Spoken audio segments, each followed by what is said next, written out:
नमस्कार दोस्तों, स्वागत है हमारे हेल्थ चैनल में। क्या आप भी सर्दी, खांसी या बंद एलर्जी से परेशान हैं? तो मैं आपके लिए एक लाया हूँ रेस्कॉप डीएक्स सिरप, जिसमें मौजूद डेक्सोमेथाजोलिन जो सूखी खांसी को रोकने में मदद करता है।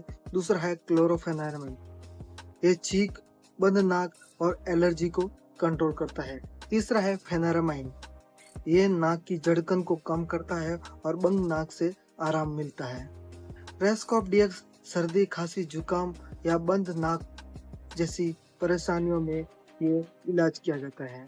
लेकिन ध्यान रखने बात यह है कि ये दवा केवल डॉक्टर की सलाह से ही लें। बच्चे और प्रेग्नेंट महिला को डॉक्टर से पूछकर ही ये दवा का इस्तेमाल करें। रेस्कॉप डीएक्स अपने नज़दीकी मेडिकल स्टोर पर उपलब्ध हो जाती है। धन्यवाद।